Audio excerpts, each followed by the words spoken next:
This is an Australian movie by Shannon Murphy, who's mainly worked in TV before. It's also written by a first-time screenwriter, so I had really no idea what to expect from this. Other than that, this looked good on the surface and they'd recruited some real talent for it as well. I mean, Ben Mendelsohn is fantastic, Essie Davis recently really impressed me in that Ned Kelly movie, and I've liked what I've seen from Eliza Scanlen too, mainly Little Women and Sharp Objects. And I will say that this movie too was off to a great start, because we're introduced to this young woman who's suffering from some serious health issues and suddenly runs into this hoodlum, this troubled young man, and of course she immediately falls for him. And I guess I would call this sort of a love story. I definitely don't know what else to call it. Now, it is a bit unconventional for sure, but that part seemed to be at the center of the story here. But the parents do play a crucial role here as well, and the movie does dig into their private lives as well. And in a sense, the movie is about this family attempting to cope with the daughter's illness.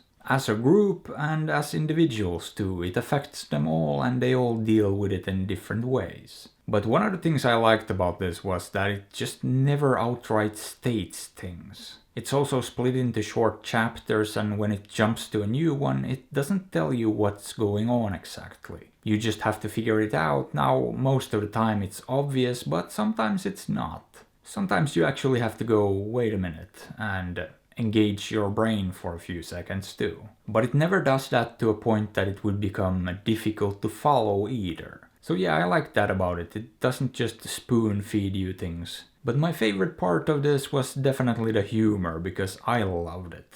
And there's a lot of it in the first 30 minutes or so too, when we're just, getting introduced to the characters and the storyline. And a lot of the humor is actually derived from awkwardness, awkward situations. And you can feel the tension in the air, and I just thought they absolutely nailed it. Which is why I think it's a shame that the movie sort of drifted away from that kind of tone. In fact, there's a whole chunk in the middle where the movie feels like it's just meandering. It's not very funny, it feels sort of aimless, and I didn't really enjoy that part very much. Now, thankfully it got back on track toward the end, and that kinda saved it in my mind. It got a bit funnier again, it got more compelling, and it just felt more focused overall. And by the time the end came around, I was definitely emotionally invested in it too. And despite the slump in the middle, I did like this as a whole, although it could have been better. But it's kind of a weird and quirky movie with a narrative I definitely haven't seen before, even though I have seen plenty of movies dealing with gravely ill teenagers. But yeah, the thing that stood out to me the most was definitely the humor. However, the performances were very good as well, and with lesser actors, this wouldn't have been nearly as good. So yeah, I think it's probably a movie worth checking out. It's definitely not bad. But at the same time, if the humor doesn't resonate, then I could see this being significantly less enjoyable. But for me personally, I think this one definitely deserves a solid 7. Boop.